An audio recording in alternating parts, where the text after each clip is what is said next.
Welcome students. तो हम पढ़ रहे थे, रिवीजन कर रहे थे, इसकी मॉलिक्यूलर बायोलॉजी की रिवीजन कर रहे थे। तो आज हम आगे की पढ़ेंगे, आगे का देखते हैं आगे कैसे क्वेश्चन आए हुए हैं। तो असर्शन, पहला असर्शन है इसमें, in eukaryotic genes TATA box aids in transcription. तो ये तो करेक्ट है कि भाई टाटा बॉक्स जो होता है वो ट्रांसक्रिप्शन में मदद करता है। रीज़न क्या है, रीज़न देखते हैं। TATA box facilitate the formation of pre initiation complex for transcription of initiation. हाँ, तो टाटा बॉक्स जो है उसका रीज़न भी सही है, क्योंकि जो टाटा बॉक्स जो है वो क्या कहते हैं, फैसिलिटेट करता है, बेसिकली मदद करता है in the formation of pre initiation complex. जो प्री इनिशिएशन कॉम्प्लेक्स बनता है, जैसे प्रिमनो बॉक्स ऐसे वाला जो बनता है ना, उसमें ये मदद करता है टाटा बॉक्स। और फिर जब टाटा जुड़ता है फिर बाद में बाकी सारे जितने भी हैं, जो डी ए बी ऐसे ऐसे सब कुछ फिर जुड़ते जाते हैं आपस में, एफ। तो सारे जो पार्ट्स हैं वो जुड़ते जाते हैं। तो ये भी दोनों सही हैं इसमें, असर्शन और रीज़न दोनों सही हैं इसमें। तो टाटा से ही स्टार्ट होती है, और टाटा जो है वो क्या करता है, प्री इनिशिएशन कॉम्प्लेक्स बनाने में मदद करता है। जो ट्रांसलेशन होती है, जब ट्रांसक्रिप्शन होती है, जब सॉरी ट्रांसलेशन का नेक्स्ट क्वेश्चन है। ट्रांसलेशन में क्या होता है, translation in nucleus takes place in cytoplasm. Yes, ये करेक्ट बात लिखी है मैंने यहाँ पे, कि अगर ऐसे कन्फ्यूजन हो तो इसमें कि भाई कहाँ होती है, अगर ऐसे कोई क्वेश्चन आ जाए कहाँ होती है, साइटोप्लाज्म में होती है। Because no ribosomes in nucleus, क्योंकि न्यूक्लियस में कोई राइबोसोम्स नहीं होते, साइटोप्लाज्म में होते हैं, इसलिए साइटोप्लाज्म में ही क्या कहते हैं, ट्रांसलेशन होती है। ट्रांसक्रिप्शन टेक्स प्लेस, और ट्रांसक्रिप्शन कहाँ होती है, ट्रांसक्रिप्शन न्यूक्लियस में होती है।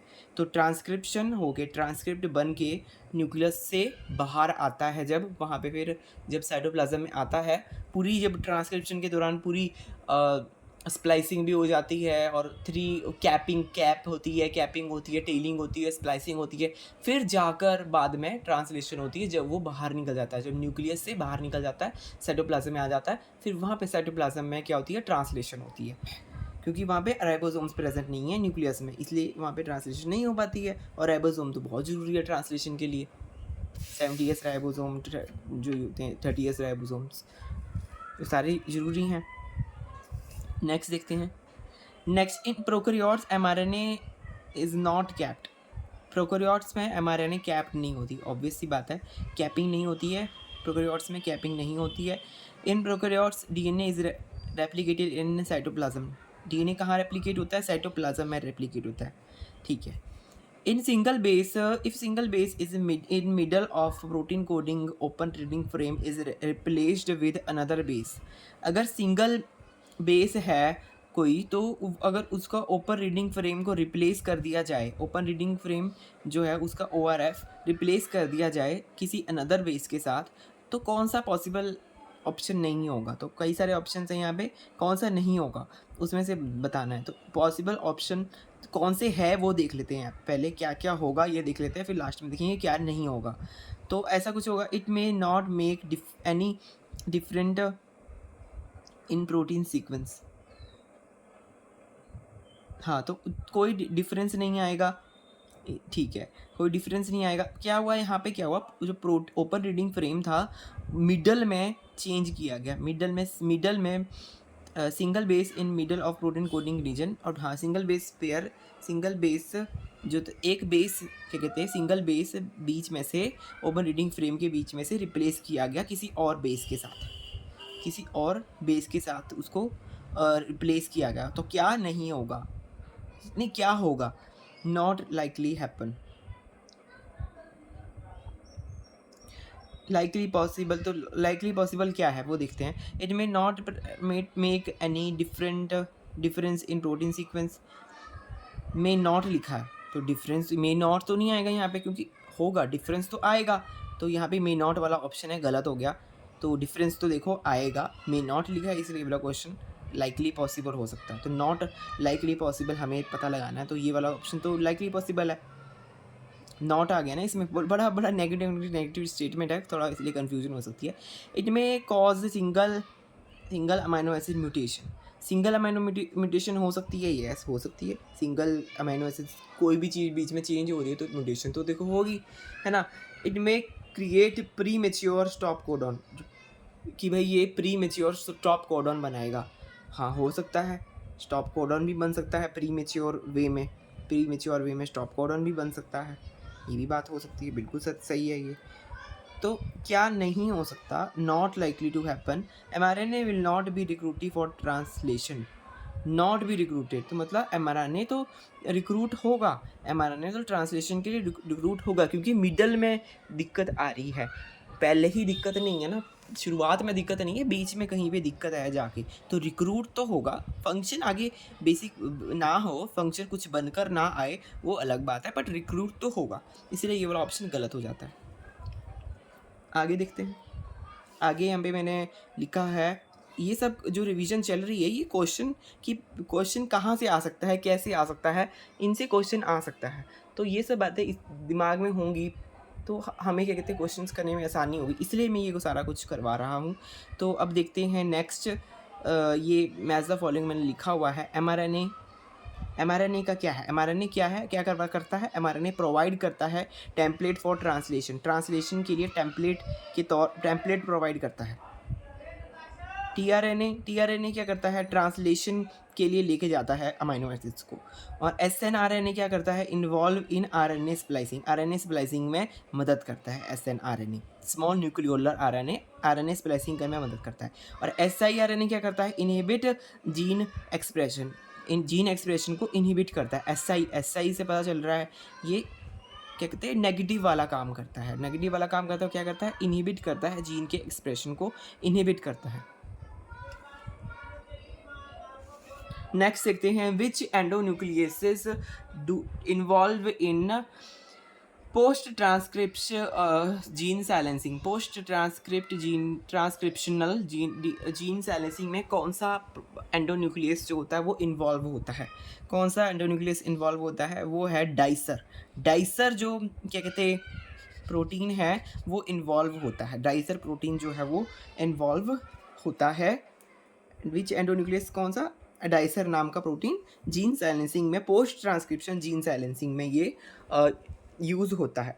Which small RNA is in plant do not regulate gene expression by cleavage of mRNA, कौन सा स्मॉल RNA जो है वो प्लांट में वो रेगुलेट नहीं करता जीन के एक्सप्रेशन को रेगुलेट नहीं करता, do not regulate gene expression कौन सा नहीं करता है, तो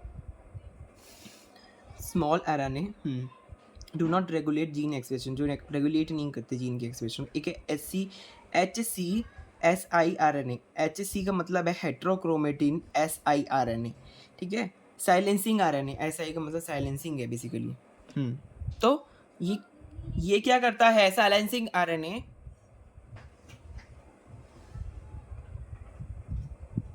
तो ये जो साइलेंसिंग RNA है बेसिकली, हाँ ये चुप कराता है, क्लीव नहीं कराता, बेसिकली साइलेंस करवाता है, नाम से पता चल रहा है साइलेंस करवाने का मतलब क्या है, चुप करवाना, क्लीव नहीं करवाता है ये, हाँ यस। तो MIRNA SIRNA और ट्रांस एक्टिंग SIRNA यह कराते हैं, SIRNA जो है वो शॉर्ट इंटरफेयरिंग RNA, ठीक है। और ट्रांस एक्टिंग SIRNA क्या है, ये क्या लिखा हुआ है, मैंने क्या लिखा हुआ है,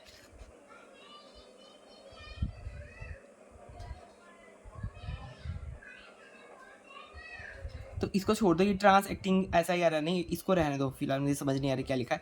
क्लीव कराते हैं, तो 3 जो है वो क्लीव कराते हैं, कौन सा क्लीव नहीं करता, ये वाला HCSI-RNA जो है वो क्लीव नहीं कराता है, बेसिकली वो चुप कराता है, मतलब उसकी फंक्शनिंग को रोकता होगा, है ना, ऐसे करता होगा, साइलेंस कराता है।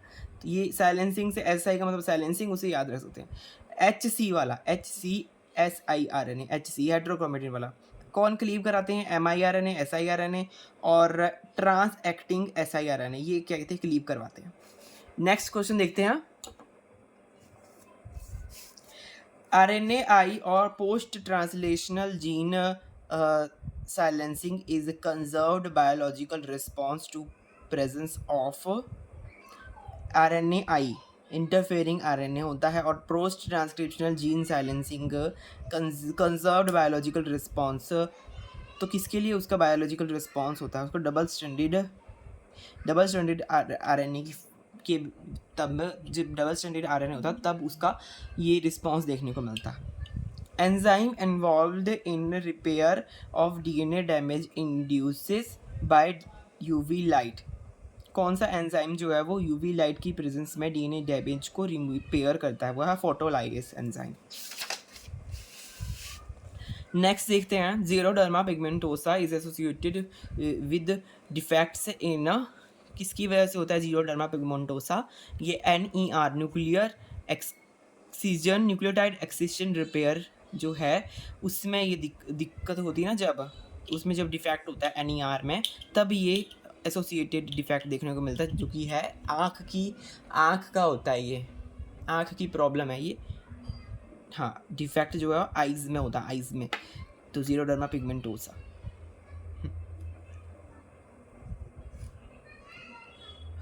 Primary enzyme responsible for direct reversal of UV induced TT dimer. Direct reversal जो है यूवी इंड्यूस्ड थाइमिन डाइमर्स का, वो फोटोलाइज एंजाइम जो है उसमें फोटोलाइज एंजाइम इसमें रिस्पॉन्सिबल है। ये तो बहुत ही आसान है, ये सब कुछ मैंने पढ़ा रखा है।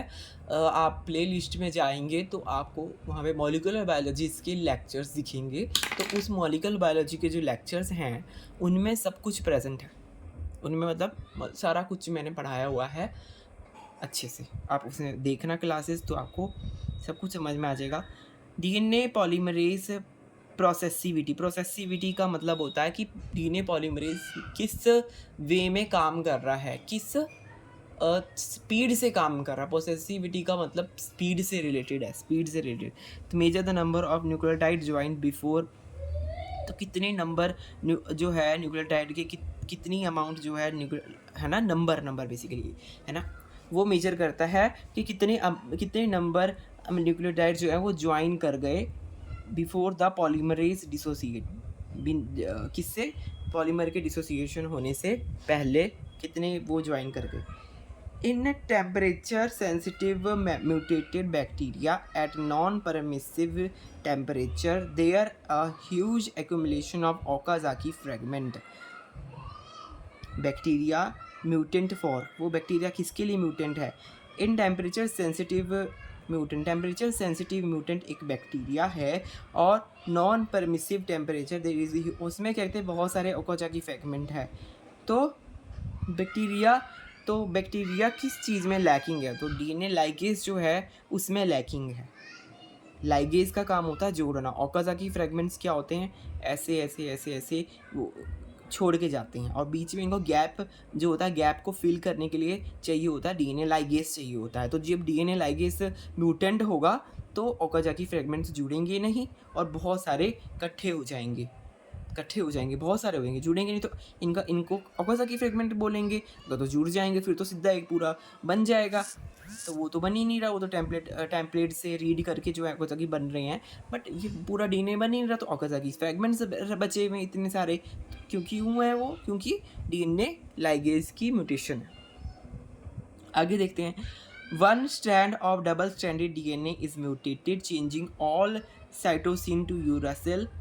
After one round of replication of a mutant double DNA strand, melting temperature of resulting DNA will be lower.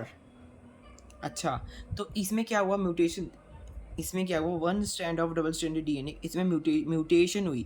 एक स्ट्रैंड में जो डबल स्ट्रैंडेड DNA था उसके एक स्ट्रैंड में म्यूटेशन हुई, म्यूटेट हो गया, चेंज हो गया, जिसकी वजह से क्या चेंज हो गया? साइटोसिन और यूरेसिल जो थे वो चेंज हो गए।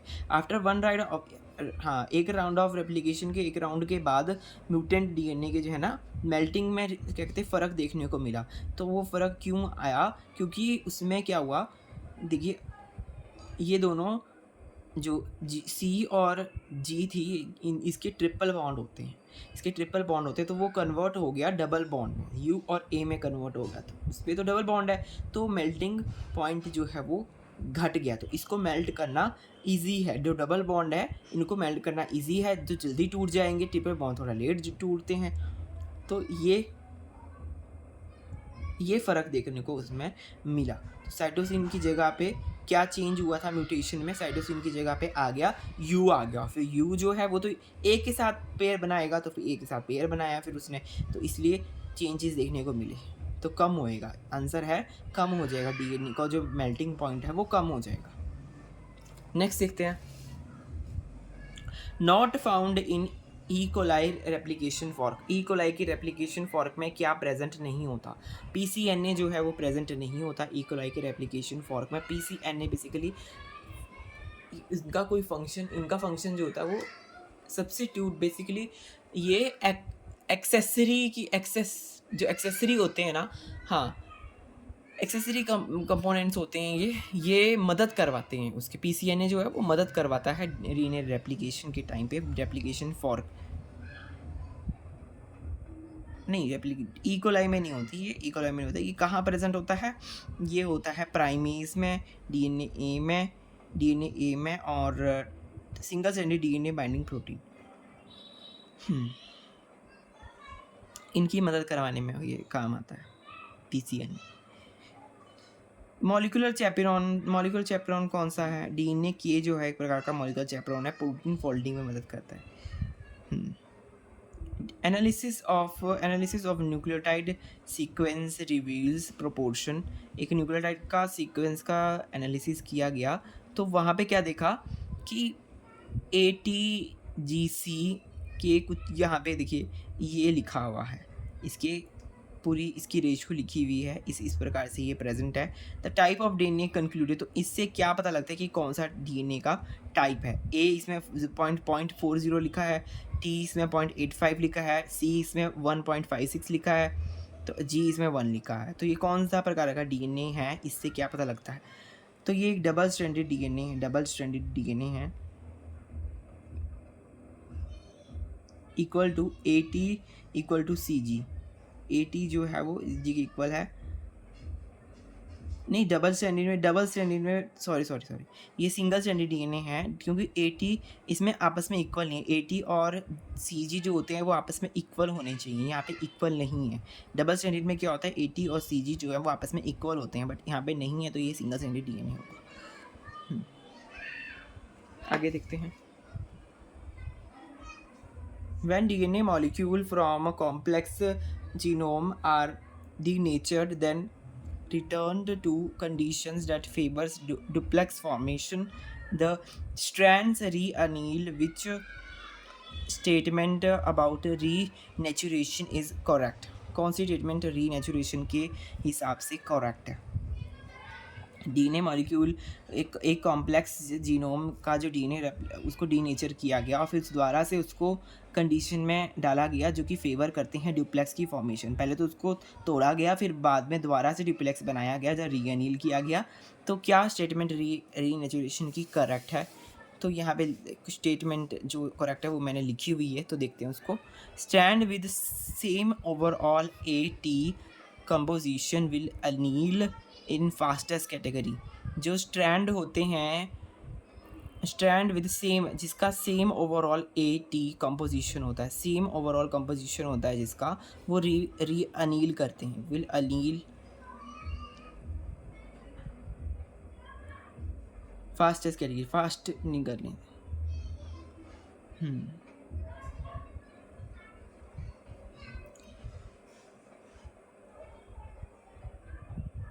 नेक्स्ट क्वेश्चन देखते हैं, a mammalian cell has outstretched double strand DNA of 1.2 metre which duplicates 4 hour. 4 hour में वो डबल हो जाता है, एक DNA स्ट्रैंड है। If it duplicates at rate 20 micrometre per minute, how many origins of replications are there in DNA? तो देखो 1.2 metre में, 1.2 मीटर का मतलब है 1.2 इंटू 10⁻⁶ माइक्रोमीटर, ठीक है। एक जो DNA है, डबल स्ट्रैंडेड DNA है, वो इतना क्या कहते हैं, इतना है हैज़ आउटसाइड डबल इतना इतना लंबा डीएनए है जो डुप्लीकेट करता है 4 घंटे में वो डुप्लीकेट करता है। इफ़ इट डुप्लीकेट्स, तो अगर 20 माइक्रोमीटर मतलब 20 माइक्रोमीटर पर मिनट में वो क्या कहते, पर मिनट में 20 माइक्रोमीटर क्या कहते हैं वो कर रहा है, डुप्लीकेट कर रहा है। पर मिनट में 20 माइक्रोमीटर कर रहा है, तो रेट क्या है, ये रेट है, रेट उसका क्या है 20 माइक्रोमीटर पर मिनट। पर मिनट में 20 माइक्रोमीटर है ना, और इतना मीटर तो वो क्या कहते हैं, इतने मीटर का डीएनए है, तो इतने में वो डुप्लीकेट कर जा रहा है, पर मिनट में वो 20 माइक्रोमीटर बना रहा है। तो टाइम कितना आएगा फिर, तो टोटल इतना है और रेट गिवन है, तो इसको डिवाइड कर देंगे तो टाइम आ जाएगा। टाइम जो है वो मिनट्स में आएगा, मिनट्स में उसको आवर में कर देंगे, तो 60,000 मिनट्स का मतलब हो गया 1000 आवर्स हो गया। ठीक है, तो number of origin of replication कितने होंगे, तो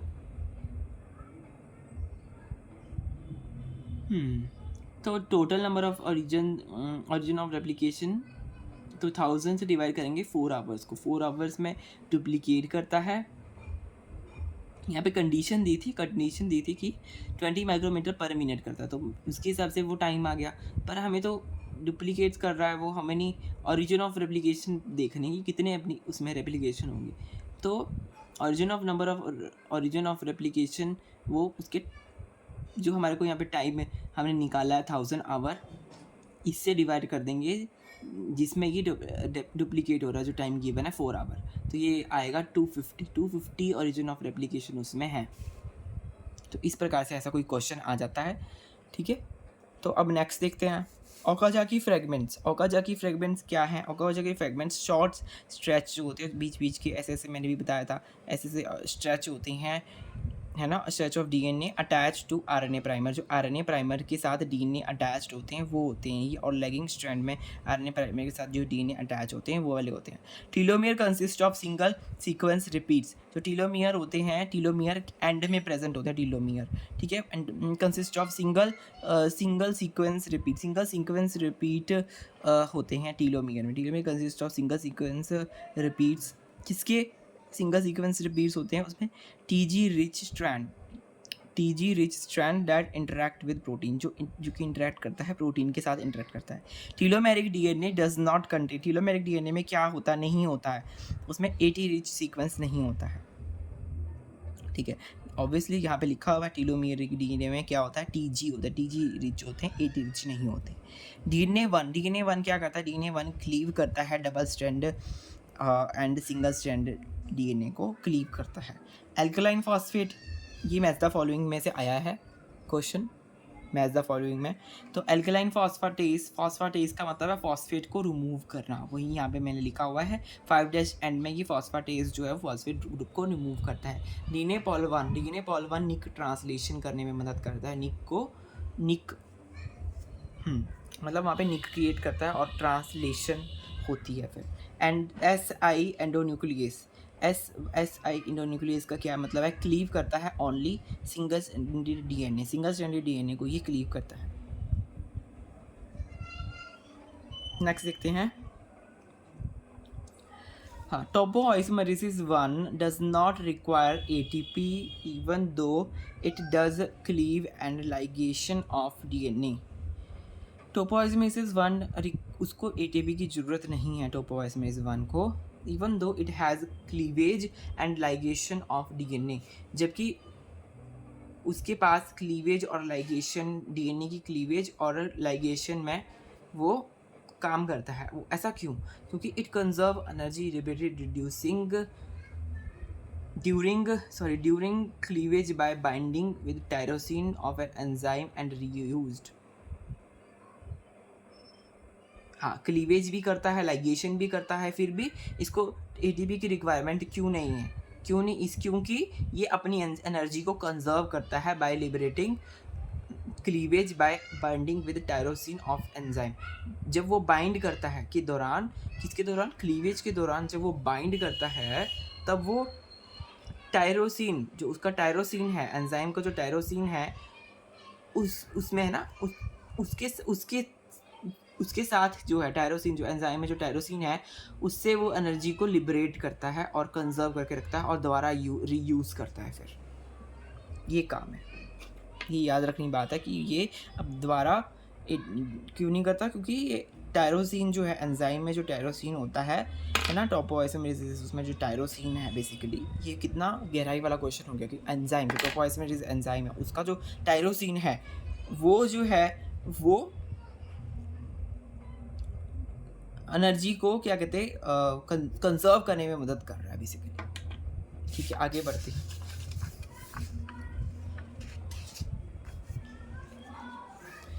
नेक्स्ट देखते हैं मैंने क्या लिखा हुआ है। Next, primer are synthesize where on lagging strand. कहाँ पे प्राइमर बनते हैं? The beginning of every Okazaki fragment. Okazaki fragment के बिगिनिंग में जो है वो प्राइमर बनते हैं। Variation in which type of repeat sequence commonly arise by replication slippage. Variation जो है वेरिएशन देखने को मिलती है, हाँ, मतलब वेरिएशन बहुत अलग अलग प्रकार की वेरिएशन देखने को मिलती है with which type of repeated sequence, किस प्रकार जो माइक्रो सैटेलाइट है उसकी वजह से देखने को मिलती है। माइक्रो सैटेलाइट्स जो हैं वो बेसिकली म्यूटेशन लेके आते हैं, और म्यूटेशन किसकी वजह से होती है? वेरिएशन की वजह से होती है। तो हम पहले से पढ़ते आ रहे हैं, वेरिएशन इंपॉर्टेंट रोल प्ले करते हैं म्यूटेशन में। और स्लिप, यहाँ पे रेप्लिकेशन स्लिपेज की वजह से ये स्लिप हो जाता है, रेप्लिकेशन को स्लिप हो गया, कुछ उसमें दिक्कत आ गई है ना रेप्लिकेशन के दौरान, तब जाके वहाँ पे माइक्रोसैटेलाइट्स देखने को मिले। Discontinuous replication is a result of which property of DNA. Discontinuous replication किसका रिजल्ट है? कौन सी प्रॉपर्टी ऑफ डीएनए का रिजल्ट है? Anti parallel nucleotide strand. Discontinuous replication क्यों होती है? प्रॉपर्टी ऑफ विच डीएनए, जो एंटी पैरेलल न्यूक्लियोटाइड स्ट्रैंड्स होते हैं उसकी वजह से डिसकंटिन्यूअस रेप्लिकेशन देखने को मिलती है। नेक्स्ट देखते हैं question. You have isolated Indian strain of phage 174। You measure the nucleotide base content of phage and find the following result. A 40%, G 10%, what are likely percentage contents of T and C? तो वहाँ पे यहाँ पे लिखा हुआ है 40%, तो it can not be predicted from given data. Basically एक क्वेश्चन आया था, यहाँ पे अप्रोप्रिएट डाटा गिवन नहीं है, जिसकी वजह से हम बता ही नहीं सकते कि भाई आंसर क्या होगा। एडोनिन, तो इसलिए हम बता नहीं सकते हैं क्योंकि अप्रोप्रिएट पूरी इंफॉर्मेशन यहाँ पे गिवन नहीं है। ठीक है, नेक्स्ट क्वेश्चन देखते हैं। Which type of replication fork, हाँ, which type of application fork भी अलग अलग टाइप्स की होती है, पता आपको, है ना? नहीं, रेप्लिकेशन फॉर्क नहीं, सॉरी, रेप्लिकेशन अलग अलग टाइप का होता है। रेप्लिकेशन फॉर्क कह रहा हूँ मैं। रेप्लिकेशन रिक्वायर ब्रेक इन, कौन सा टाइप का जो रेप्लिकेशन होता है वो ब्रेक उसको रिक्वायर होती है, ब्रेक रिक्वायर होती है इन न्यूक्लियोटाइड स्ट्रैंड। न्यूक्लियोटाइड स्ट्रैंड में ब्रेक रिक्वायर होती है शुरू होने के लिए, तो वो है rolling circle mechanism. Rolling circles में सर्कल बनता है और फिर क्या कहते हैं ऐसे यहाँ से सर्कल बन के ऐसे ख़त्म होता है। सर्कुलर वे में डीएनए जो है वो टूटता है लास्ट में और फिर लाइगेट हो जाता है। Which of the enzyme is required to release the tension. तो टेंशन को रिलीज करने के लिए कौन सा एंजाइम का रिक्वायरमेंट होती है? By uncoiling of strands. DNA gyrase एक ऐसा एंजाइम है जिसकी जो टेंशन रिलीज करने में मदद करता है। हाँ, तो आई थिंक अभी हम इतना ही पढ़ते हैं, फिर मैं बस देखता हूँ और क्लासेस देखते हैं कितनी आएंगी। अभी फ़िलहाल तो मॉलिक्यूलर बायोलॉजी ही हो रहा है, तो ज़्यादातर डीबीटी में यही सब आते हैं टॉपिक्स, और भी आते हैं वैसे तो, बट अभी फ़िलहाल मैं इतना ही करवा पाऊँगा अभी क्योंकि एग्ज़ाम आ ही गया अब तो। और मैं सोच रहा हूँ कि ऐसे क्लासेस जो है ना, ऐसे रिवीजन क्लासेस जो होती हैं वो मैं कंटिन्यू रखूँ और साथ के साथ कुछ और चीज़ें भी आपसे शेयर करूँ। तो आप ज़रूर बने रहें मेरे चैनल में ताकि आपको कंटेंट जो है वो मिले। अपनी तरफ से मैं कोशिश करूँगा बेटर से बेटर कंटेंट लाने की अपने चैनल में, पर आप सब्सक्राइब कर लीजिए मुझे, उतना आप कर सकते हैं और अपने फ्रेंड से शेयर कर सकते हैं ताकि और भी जानकारी आपको मिले। और तो और भी शायद हाँ, रिवीजन के बेसिस पर मैं ये क्लासेस कंटिन्यू रखूँगा एग्ज़ाम के बाद भी। और देखते हैं एग्ज़ाम से पहले शायद एक और क्लास होगी इसकी मॉलिक्यूलर बायोलॉजी की, देखता हूँ अगर होगी तो ले लूँगा। तो बाकी देखते हैं, क्योंकि एग्ज़ाम तो अब आ ही गया है डीबीटी का। तो पर ये है कि सीएसआर का तो अभी नहीं आया है, सीएसआर का मैं तो अभी फॉर्म भी नहीं आया है उसका, तो टाइम लगेगा, देखते हैं कब होगा। तो जब होगा तो आप ज़रूर मेरे साथ जुड़े रहिए। Okay friends, bye bye, have a nice day.